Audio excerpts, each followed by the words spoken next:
డబ్బు, అనారోగ్యం, ఉద్యోగం, వ్యాపారం, అప్పులతో బాధపడుతున్నారా? మీకోసమే లాంచ్ యువర్ ఫ్యూచర్ ప్రోగ్రామ్. అమ్మ నమస్కారం. నమస్తే సంగీత. అమ్మ, వృద్ధులు ఎక్కువ మంది అంటే ఇంకా ఏజ్ వచ్చిన తర్వాత 60-70 సంవత్సరాలు వచ్చిన తర్వాత ఇద్దరే ఉంటారు, భార్యాభర్తలు. అవును, అలాంటప్పుడు లేదంటే సింగిల్గా ఉండే వాళ్ళు ఉంటారు, చాలా మంది ఉంటారు, పురుషుడు కానివ్వండి మహిళ కానివ్వండి. కొంతమంది పిల్లలు విదేశాలలో సెటిల్ అవ్వడం, వీళ్ళకు తోడు లేకపోవడము, మాట్లాడుకోవడానికి ఎవరు కావాల్సి వస్తుంది. ఆ సందర్భంలో ఏం చేస్తారంటే, ఇక్కడ ఎవరైతే పూర్ ఫ్యామిలీస్ ఉంటారో మీ పాపను మేము దత్తత తీసుకుంటాము, మేమే చదివిపిస్తాము, మేమే అన్ని చూసుకుంటామని, మా పురుషులైతేనేమో పాపల్ని దత్తత తీసుకోవడం, మహిళలైతేనేమో బాబుల్ని దత్తత తీసుకోవడం అనేది మనం చూస్తూ ఉంటాం. అలా కొన్ని రోజులు అయిపోయిన తర్వాత వాళ్ళతోటే ఎవరైతే దత్తత తీసుకున్నారో అటు పాప కానివ్వండి బాబును కానివ్వండి వాళ్ళతోటే శారీరక సంబంధాలు పెట్టుకోవడం అనేది మనం చూస్తూ ఉంటాం. మీ దగ్గర కూడా వచ్చే ఉంటాయి నాకు తెలిసి. దీన్ని మనం ఎలా తీసుకోవచ్చు? ఎందుకని వాళ్ళు కూతురుగా తీసుకున్న కూతురుగాను కొడుకునుగాను ఎందుకు కన్సిడర్ చేయలేకపోతున్నారు? సాధారణంగా స్త్రీలలో ఇలాంటివి తక్కువ ఉంటాయి. ఎందుకంటే స్త్రీలలో 60 ఏళ్ళు 70 ఏళ్ళు వచ్చిన తర్వాత ఒక అబ్బాయిని దత్తత చేసుకుని వాడితో శారీరక సంబంధం పెట్టుకోవడానికి సాధ్యం కాదు. ఎందుకంటే 67 తర్వాత మెనోపాజ్ స్టేజ్ వచ్చేసి సహజంగా వాళ్ళకే సెక్స్ పట్ల ఇంట్రెస్ట్ ఉండదు. అయితే వాడిని శాడిస్ట్ మెంటాలిటీతో వాడి ఇంట్లో పనులకి ఏమన్నా బాధ పెట్టచ్చేమో కానీ వ్యక్తిగతంగా శారీరక సంబంధం పెట్టుకోవడం అనేది స్త్రీలలో సాధ్యం కాదు. అయితే పురుషుల్లో ఇది అవకాశాలు ఉంటాయి. ఎంతమంది చేస్తారంటే చెప్పలేం, కానీ పురుషులకు అవకాశం అయితే ఉంటుంది. 60 ఏళ్ళు వచ్చినా 70 ఏళ్ళు వచ్చినా మానసికంగా వాళ్ళకి కోరికలకి కంట్రోల్ ఉండదు. మానసికంగా కోరికలు ఉంటాయి, వాళ్ళకి శరీరం సహకరించదు ఏజ్ వల్ల, అంతే. అంచేత కొంతమంది ఇప్పుడు ఇల్లీగల్ రిలేషన్ ఎవరితో పెట్టుకున్నా లేదా వేరే అమ్మాయితో పెట్టుకున్నా, వాళ్ళు చదువుకున్న వాళ్ళు తెలివైన వాళ్ళు అయితే వీళ్ళనే బురుడి కొట్టిస్తారేమో, వాళ్ళే వీళ్ళ డబ్బులు ఎత్తుకుపోతారేమో అనే భయాలు ఉంటాయి. పేదవాళ్ళు అయితే నోరు వాయలేని వాళ్ళు డబ్బుకు ఆశపడి పేరెంట్స్ ఎవరైనా పంపిస్తే వీళ్ళు అలా తెచ్చుకొని వాళ్ళు కొన్నాళ్ళు పోయిన తర్వాత వాళ్ళు ఈ రకంగా ఉపయోగించుకోవడానికి అవకాశాలు ఉంటాయి. వీళ్ళు పేదవాళ్ళు డబ్బును ఆశించి వచ్చారు కాబట్టి వీళ్ళు వాళ్ళ మీద తిరగబడ్డమో పారిపోవడమో చేయలేరు. ఎందుకంటే వాళ్ళకి అంత అవేర్నెస్ ఉండదు, అంత ఎడ్యుకేటెడ్ కూడా కాదు కాబట్టి వాళ్ళకి ఈ మనిషి నుంచి ఎలా తప్పించుకోవాలనేది తెలియదు. కొంత డబ్బాస చూపిస్తారు కాబట్టి డబ్బాసకి ప్రలోభానికి లొంగిపోతారు. వాళ్ళు డబ్బులు బాగా చూపిస్తారు కాబట్టి ఆ డబ్బులకు లొంగిపోతారు. ముసలి వాళ్ళకి ఏంటంటే ఇది సేఫ్ సైడ్, అంటే ఎవరినో తెచ్చుకొని టెంపరీగా అరేంజ్ చేసుకుని దానికంటే కూడా పర్మనెంట్గా ఇంట్లోనే ఒక మనిషి మనకి ఎప్పుడు కావాలంటే అందుబాటులో ఉంది కదా, ఆల్ ఇన్ వన్లో ఉపయోగించుకోవచ్చు కదా. ఇంటి పనికి ఉపయోగించుకోవచ్చు, వంట పనికి ఉపయోగించుకోవచ్చు, భార్యలా ఉపయోగించుకోవచ్చు, అన్నింటికి పని చేస్తుంది కదా అనే ఉద్దేశంతో తెచ్చుకునే వాళ్ళు ఎక్కువ మంది ఉంటారు. అంటే అందరూ అలా చేస్తారని నేను అంటలేదు, అలా చేసేవాళ్ళ సంగతి. దానివల్ల ఏమవుతుందంటే ప్రస్తుతానికి వాళ్ళకి సేఫ్ సైడ్ ఇది. ఎందుకంటే వాళ్ళ పుట్టింట్లోంచి ఏదో డబ్బు లేని వాళ్ళు కాబట్టి వాళ్ళు తీసుకొచ్చారు, మేము చదివిస్తామన్నాం, కొన్నాళ్ళు పోయిన తర్వాత చదివించరు కూడా, చదివించరు, అది చదువుకోవట్లేదు ఏదో చెప్తారు వాళ్ళకి. వాళ్ళు ఎక్కువగా కలవనియ్యరు, మాట్లాడనియ్యరు, డబ్బు మాత్రం పంపిస్తారు వాళ్ళకి ఏదో మన డబ్బు వస్తుంది, అవసరాలు తీరిపోయినాయి కదా, మన అమ్మాయి అక్కడ ఉంది కదా అని వీళ్ళు అనుకుంటారు. కానీ మన అమ్మాయి అక్కడ ఎలాంటి బాధలు పడుతోంది అనే విషయంలో వాళ్ళు కూడా పెద్దగా పట్టించుకోరు, డబ్బులు వచ్చేస్తున్నాయి కదా అనుకుంటారు. అలాంటి టైంలో ఈ ఎటు కాని వయసులో ఈ 14-15 ఏళ్ళ వయసులో పిల్లలు పనికి వెళ్తారు చూసావా, వాళ్ళకి ఇంకా నరకమే ఇక్కడ. ఆ ముసలాడితో ఈ శాడిజం అంతా భరించాలి. వాడు కొట్టచ్చు, వాడు తిట్టచ్చు, వాడు ఏ పని చేయకపోయినా వాడు ఒప్పుకోడు, వాడు కోరుకున్న వాడి ఆ ఇంటి పనే కాకుండా వాడి శారీరక వాంఛలు తీర్చుకోవడానికి కూడా ఈ అమ్మాయిని ఉపయోగించుకుంటాడు. ఒకవేళ అపోజ్ చేస్తే మేడం, అపోజ్ చేసి ఏం చేస్తుంది, పెళ్లి దాటి బయటికి వెళ్ళే అవకాశం లేనప్పుడు ఇంట్లోంచి పారిపోయి ఏ సుమన్ టీవీ దగ్గరికో ఏ లాయర్ దగ్గరికో వెళ్ళాలి, పోలీసుల దగ్గరికి వెళ్ళాలి. పోలీసుల దగ్గరికి వెళ్ళాలంటే ఇల్లిటరేట్స్కి భయం ఉంటుంది, వాళ్ళు పోలీసు వాళ్ళు కొడతారు, జైల్లో పెడతారు. ఎంత ధైర్యం ఉంటే ఆ ఇంట్లోంచి పారిపోయి కంప్లైంట్ చేయగలుగుతుంది ఆ ముసలాడు మీద. మాకు ఒక కేసు వచ్చింది ఇలాగే, ఒక ఆమె ఇంట్లోంచి పారిపోయి వచ్చేసింది మా దగ్గరికి. ఆమె ఏం చెప్పిందంటే ఆమె భర్త ముసలివాడు, వాళ్ళిద్దరికి బాగా ఏజ్ తేడా ఉంది, 30 ఏళ్ళు ఏమో తేడా ఉంది. ఆయన బాగా షార్ట్గా కూడా ఉంటాడు. ఆయనకి ఒక లేవలేని కూతురు ఉంది, అమ్మాయికి ఏదో సంథింగ్ ప్రాబ్లం ఉంది, అంచేత అమ్మాయి లేచి తిరగలేదు, చక్రాల కుర్చీలోనే ఉంటుంది. ఆ కూతుర్ని ఈ మొగుడిని చూసుకోవాలి, ఈమె ఇంటి పనులు అన్ని పనులు చేసుకోవాలి.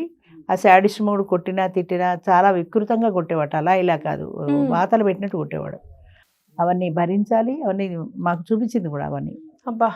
అమ్మాయి అదెవరు ఆడవాళ్ళని రెస్క్యూ చేసే సంస్థ ఏదో ఉంది, దాన్ని వాళ్ళకి కంప్లైంట్ చేసింది ఒకసారి. ఈ బాధలు పడలేక వాళ్ళ నెంబర్ ఎవరో ఇరుగు వాళ్ళో పొరుగు వాళ్ళో ఇస్తే వాళ్ళకి కంప్లైంట్ చేసింది.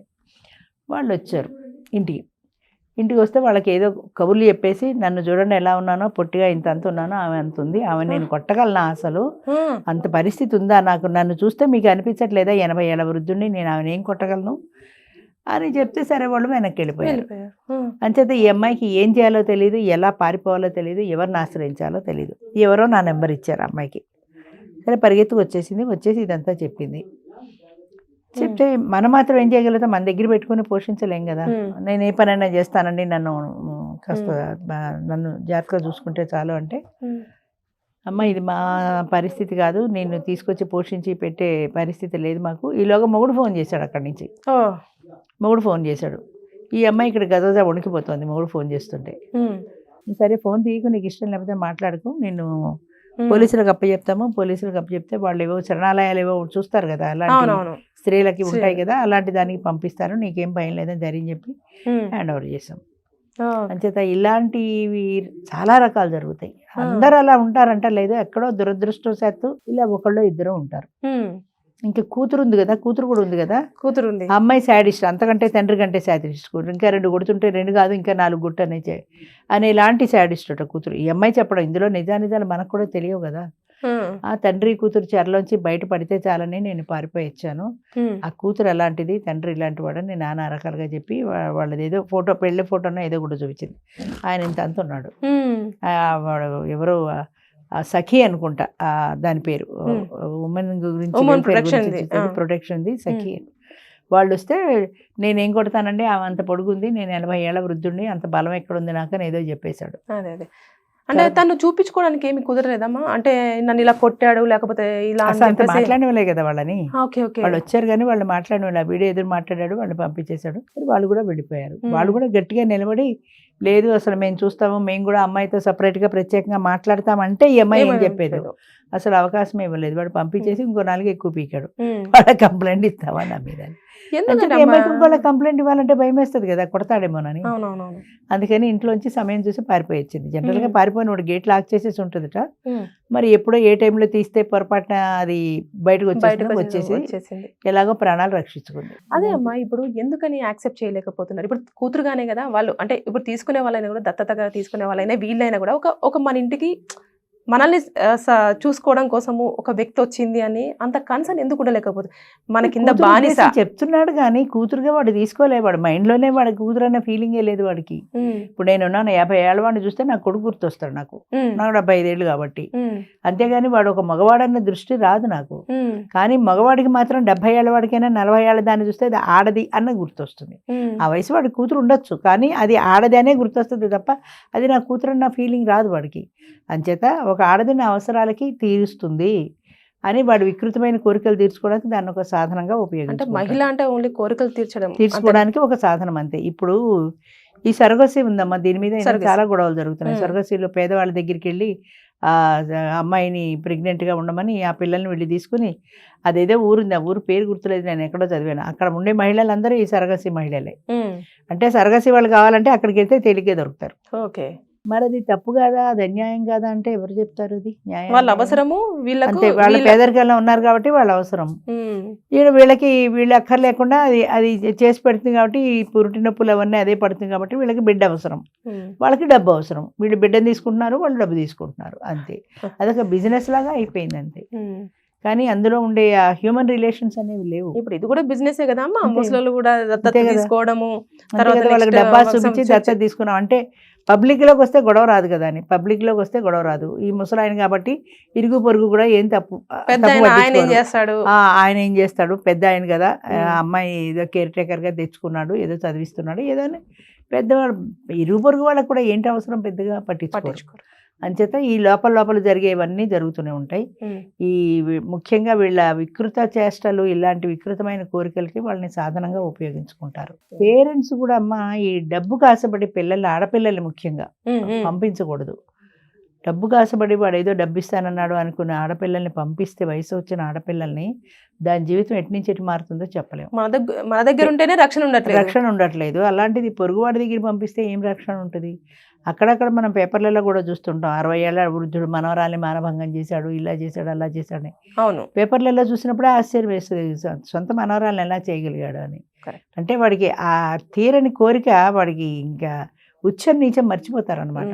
అందరూ అలా ఉంటారు కదా, ఆ ఉండే ఒకరిద్దరైనా సరే వాడికి ఇంకా ప్రపంచం తెలియదు, వాడు అవసరం తీరడం తప్ప. అంతే. అలాంటి సాడిస్ట్ మెంటాలిటీ ఉన్నవాళ్ళు ఉంటారు. అంచేత ఆడపిల్లని మనం పెంచుకోవాల్సిందే కానీ ఎవ్వరి దగ్గరికి పంపించకూడదు. పంపించకూడదు. మన పిల్ల మన దగ్గర ఉంటేనే సేఫ్. Right. అక్కడే సేఫ్టీ ఉండట్లా, ఇంకా పొరుగురు చేయి దాటిందంటే చెప్పలేం కదా. చెప్పలేదు. అంచేత చాలా జాగ్రత్తగా ఉండాలమ్మా, ముఖ్యంగా ఆడపిల్లల విషయంలో చాలా జాగ్రత్తగా ఉండాలి పేరెంట్స్. పచ్చడన్నమో ఉన్న దాంట్లోనే మనం అదే తిని బతకడం బెటర్ కానీ అక్కడెక్కడో పంచపక్ష పరవాణాలు దొరుకుతాయని పిల్లని పంపిస్తే పిల్లకి సేఫ్టీ లేకపోయిన తర్వాత పంచపక్ష పరవాణాలు తిని లాభం. అంచేత చాలా జాగ్రత్తగా ఉండవలసిన అవసరం ముఖ్యంగా పేరెంట్స్. థ్యాంక్ యూ అమ్మా.